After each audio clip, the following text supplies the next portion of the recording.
ಅಧ್ಯಕ್ಷರೇ, ದಾಬಾಸ್ಪೇಟೆ ಬಸ್ ನಿಲ್ದಾಣ ವ್ಯವಸ್ಥಿತವಾಗಿಲ್ಲದೆ ಇರೋದ್ರಿಂದ ಸಾರ್ವಜನಿಕರಿಗೆ ಮತ್ತು ವಿದ್ಯಾರ್ಥಿಗಳಿಗೆ ತೊಂದರೆ ಆಗುತ್ತಿರುವುದರ ಬಗ್ಗೆ ಮತ್ತೆ ಸದರಿ ಬಸ್ ನಿಲ್ದಾಣವನ್ನು ಮೇಲ್ದರ್ಜೆಗೇರಿಸುವುದರ ಬಗ್ಗೆ ಮಾನ್ಯ ಸಾರಿಗೆ ಸಚಿವರ ಗಮನವನ್ನು ಸೆಳೆಯಲು ಬಯಸುತ್ತೇನೆ.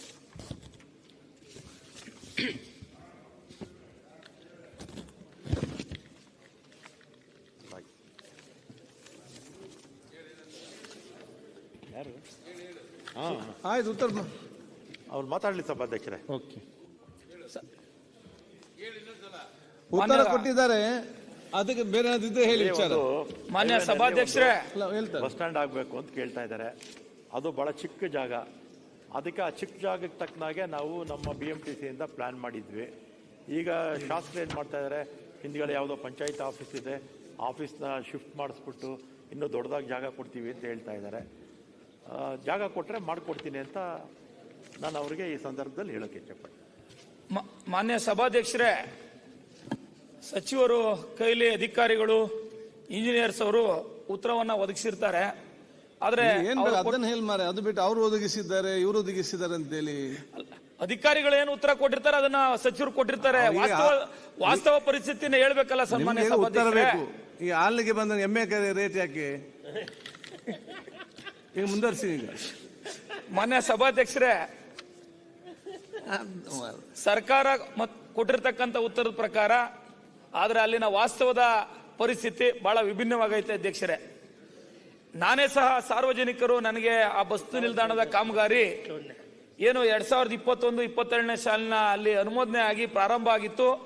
ಆ ಕಾಮಗಾರಿ ಅರ್ಧದಲ್ಲೇ ನಿಂತಿತ್ತು. ನಾನು ಶಾಸಕನಾದ ನಂತರ ಅದನ್ನ ಪ್ರಾರಂಭ ಮಾಡಲಿಕ್ಕೆ ಇಂಜಿನಿಯರ್ಸ್ ಮತ್ತೆ ಕಾಂಟ್ರಾಕ್ಟರ್ ಕಾಮಗಾರಿಯನ್ನ ಮುಂದುವರಿಸತಕ್ಕಂಥ ಸಂದರ್ಭದಲ್ಲಿ ಸಾರ್ವಜನಿಕರು ನನಗೆ ದೂರವಾಣಿ ಮುಖಾಂತರ ತಿಳಿಸ್ತಾರೆ ಅಧ್ಯಕ್ಷರೇ. ತಿಳಿಸಿ ಕಾಮಗಾರಿ ಬಹಳ ಅವೈಜ್ಞಾನಿಕವಾಗಿ ಆಗ್ತಾ ಇದೆ, ಈ ಕಾಮಗಾರಿ ಈ ರೀತಿ ಆದರೆ ಸಾರ್ವಜನಿಕರಿಗೆ ಯಾವುದೇ ರೀತಿ ಅನುಕೂಲ ಆಗೋದಿಲ್ಲ ಅಂತಕ್ಕಂಥದ್ದನ್ನ ನನ್ನ ಗಮನಕ್ಕೆ ತರ್ತಾರೆ ಅಧ್ಯಕ್ಷರೇ. ನಾನು ಅವ್ರ ದೂರವಾಣಿ ಕರೆ ಮಾಡಿದ ಮರುದಿನವೇ ಸ್ಥಳಕ್ಕೆ ಭೇಟಿ ನೀಡ್ತೀನಿ ಸನ್ಮಾನ್ಯ ಸಭಾಧ್ಯಕ್ಷರೇ. ಅಲ್ಲಿ ಭೇಟಿ ನೀಡಿ ನಾನು ನೋಡಿದಂತ ಸಂದರ್ಭದಲ್ಲಿ ರಾಷ್ಟ್ರೀಯ ಹೆದ್ದಾರಿ 48ರ ಸರ್ವಿಸ್ ರಸ್ತೆಯ ಪಕ್ಕದಲ್ಲೇ ಆ ಬಸ್ ನಿಲ್ದಾಣ ಇರತಕ್ಕಂಥದ್ದು ಸನ್ಮಾನ್ಯ ಸಭಾಧ್ಯಕ್ಷರೇ. ಸರ್ವಿಸ್ ರಸ್ತೆಗೂ ಇವರು ಬಸ್ ನಿಲ್ದಾಣ ಕಾಮಗಾರಿ ಕೈಗೊಂಡಿರ್ತಕ್ಕಂಥ ಪ್ರದೇಶಕ್ಕೂ ಸುಮಾರು 4ರಿಂದ 5 ಅಡಿ ತಗ್ಗು ಪ್ರದೇಶದಲ್ಲಿ ಬಸ್ ನಿಲ್ದಾಣದ ಕಾಮಗಾರಿಯನ್ನು ಮುಂದುವರಿಸ್ತಾ ಇದ್ದಾರೆ ಅಧ್ಯಕ್ಷರೇ. 4ರಿಂದ 5 ಅಡಿ ತೆಗೆದಾಗಿರ್ತಕ್ಕಂಥ ಪ್ರದೇಶದಲ್ಲಿ ಬಸ್ ನಿಲ್ದಾಣ ಕಾಮಗಾರಿಯನ್ನ ಅದು ಯಾವ ರೀತಿ ಕಾಮಗಾರಿ ಮಾಡ್ತಾ ಇದ್ದಾರೆ ಅಂದ್ರೆ ಬರೇ ಕಾಂಕ್ರೀಟ್ ರಸ್ತೆಯನ್ನ ಬಸ್ಸು ಒಳಗಡೆ ಹೋಗಿ ಆಚೆ ಬರಲು ಅಷ್ಟೇ. ಬಿಲ್ಡಿಂಗು ತೀರಾ ಹಳೇದಾಗಿರ್ತಕ್ಕಂಥ ಮತ್ತೆ ಬಿದ್ದೋಗ ಸ್ಥಿತಿಯಲ್ಲಿದೆ. ಅದಕ್ಕೆ ರಿಪೇರಿ ಕೆಲಸವನ್ನ ಮಾಡ್ತಾ ಇದ್ದಾರೆ ಅಧ್ಯಕ್ಷರೇ. ಆ ರಿಪೇರಿ ಕೆಲಸ ಮಾಡಿ ತಾತ್ಕಾಲಿಕವಾಗಿ ಪರಿಹಾರ ಹುಡುಕಿದ್ರೆ ಅದು ಬಹಳ ವ್ಯವಸ್ಥಿತವಾಗಿ ಆಗೋದಿಲ್ಲ ಅಧ್ಯಕ್ಷರೇ. ಯಾಕೆ ಅಂತ ಅಂದ್ರೆ ಬೆಂಗಳೂರಿಗೆ ಹತ್ರ ಇರತಕ್ಕಂಥದ್ದು ರಾಷ್ಟ್ರೀಯ ಹೆದ್ದಾರಿ ಪಕ್ಕದಲ್ಲಿ ಇರ್ತಕ್ಕಂಥ ಒಂದು ಬಸ್ ನಿಲ್ದಾಣವನ್ನ ಎಷ್ಟೋ ವರ್ಷಗಳ ಕಾಲದ ಹಳೆಯ ಬಸ್ ನಿಲ್ದಾಣಕ್ಕೆನೆ ನಾವು 75 ಲಕ್ಷ ದುಡ್ಡು ಬಂದ್ಬಿಟ್ಟೈತೆ. ಅದನ್ನ ಯಾವುದೋ ರೀತಿಯಲ್ಲಿ ಖರ್ಚು ಮಾಡ್ಬಿಟ್ಟು ನಾವು ತಲೆ ತೊಳ್ಕೊಂಬಿಡೋಣ ಅಂತ ಇಂಜಿನಿಯರ್ಸ್ ಅಧಿಕಾರಿಗಳು ಮುಂದಾದ್ರೆ ಅಧ್ಯಕ್ಷರೇ, ನಮ್ಮ ಸರ್ಕಾರಕ್ಕೆ ನನಗೆ ಆ ಒಂದು ವ್ಯವಸ್ಥಿತವಾದಂತ ಬಸ್ ನಿಲ್ದಾಣ ಕಾಮಗಾರಿ ಮಾಡಿಸ್ಲಿಕ್ಕೆ ಆಗ್ಲಿಲ್ಲ ಅಂತಕ್ಕಂಥ ಕೊರಗು ಇರ್ತದೆ ಅಧ್ಯಕ್ಷರೇ. ಹಾಗಾಗಿ ನಾನು ಮಾನ್ಯ ಸಾರಿಗೆ ಸಚಿವರ ವಿನಂತಿಸುವುದೇನೆಂದ್ರೆ ಅಧ್ಯಕ್ಷರೇ, ಆ ಬಸ್ ನಿಲ್ದಾಣ ತೀರಾ ಹಳೆಯದಾಗಿರ್ತಕ್ಕಂಥದ್ದು ಈಗ ಮಾಡ್ತಾ ಇರ್ತಕ್ಕಂಥ ಕಾಮಗಾರಿ ಅವೈಜ್ಞಾನಿಕವಾಗಿರೋದ್ರಿಂದ ಪಕ್ಕದಲ್ಲೇ ಸನ್ಮಾನ್ಯ ಸಭಾಧ್ಯಕ್ಷರೇ ಪಂಚಾಯತಿ ಕಟ್ಟಡ ಇದೆ. ಅದಕ್ಕೆ ಆಲ್ಟರ್ನೇಟಿವ್ ಜಾಗ ಕೊಡ್ತೀನಿ.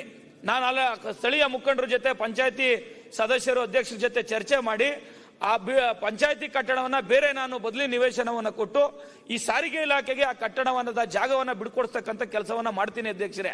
ಆ ಬಿಡಿಸಿದ ನಂತರ ಇವರು ವ್ಯವಸ್ಥಿತವಾಗಿ ಈಗಿರ್ತಕ್ಕಂಥ 75 ಲಕ್ಷದ ಜೊತೆ ಹಣ ಮತ್ತೆ ಅದಕ್ಕಿನ್ನೂ ಹೆಚ್ಚುವರಿ ಹಣವನ್ನ ಮಾನ್ಯ ಸಾರಿಗೆ ಸಚಿವರು ಅನುಮೋದನೆ ಮಾಡಿ ಬಿಡುಗಡೆ ಮಾಡಿ ಬಸ್ ನಿಲ್ದಾಣವನ್ನ ವ್ಯವಸ್ಥಿತವಾಗಿ ಮತ್ತೆ ಹೈಟೆಕ್ ಆಗಿ ನಿರ್ಮಾಣ ಮಾಡಿಕೊಟ್ರೆ ರಾಷ್ಟ್ರೀಯ ಹೆದ್ದಾರಿ ಪಕ್ಕದಲ್ಲಿ ಇರ್ತಕ್ಕಂಥದ್ದು ಮತ್ತೆ ನಂದು ಬೆಂಗಳೂರಿಗೆ ಬಹಳ ಹತ್ತಿರವಾಗಿರ್ತಕ್ಕಂಥ ವಿಧಾನಸಭಾ ಕ್ಷೇತ್ರ ಆಗಿರೋದ್ರಿಂದ ನಮ್ಮ ಸರ್ಕಾರಕ್ಕೆ ಒಳ್ಳೆಯ ಹೆಸರು ಬರ್ತದೆ ಮತ್ತೆ ಸಾರ್ವಜನಿಕರ ತೊಂದರೆಗೆ ನಾವು ಸ್ಪಂದಿಸಿದಂಗೆ ಆಗ್ತದೆ ಅಂತಕ್ಕಂಥದ್ದು ನನ್ನ ಮನವಿ ಅಧ್ಯಕ್ಷರೇ. ಸಭಾಧ್ಯಕ್ಷರೇ, ಅಲ್ಲಿ ಜಾಗ ಇದ್ದಷ್ಟು ಜಾಗಕ್ಕೆ ಪ್ಲಾನ್ ಮಾಡಿದ್ರು. ಅವರು ಶಾಸಕರು ಆಗೋಕ್ಕೆ ಮುಂಚೆನೇ ಸ್ಯಾಂಕ್ಷನ್ ಆಗಿತ್ತು, ನಾನು ಮಂತ್ರಿ ಆಗೋಕ್ಕೆ ಮುಂಚೆನೇ ಸ್ಯಾಂಕ್ಷನ್ ಆಗಿತ್ತು. ಆಮೇಲೆ ಅದು ನಾನು ಇನ್ನೂ ಜಾಗ ಜಾಸ್ತಿ ಕೊಡಿಸ್ತೀನಿ ಅಂತ ಹೇಳಿದ್ದಾರೆ. ಕೊಡಿಸ್ಲಿ ಜಾಗ. ಈ 75 ಲಕ್ಷ ಖರ್ಚು ಮಾಡೋದಿಲ್ಲ, ಹಾಗೆ ಇಟ್ಟಿರ್ತೀವಿ. ಜಾಗ ಕೊಟ್ಟ ಮೇಲೆ ಇನ್ನೂ ದೊಡ್ಡದಾಗಿ ಮಾಡ್ತೀವಿ. ಓಕೆ, ಸುರೇಶ್ ಗೌಡ್ರು. ಧನ್ಯವಾದಗಳು. ಸನ್ಮಾನ್ಯ ಸಭಾಧ್ಯಕ್ಷರೇ, PU ಕಾಲೇಜಲ್ಲಿ ಅಕ್ರಮ ಶುಲ್ಕ ಮತ್ತು ವಿದ್ಯಾರ್ಥಿಗಳ ಪ್ರವೇಶ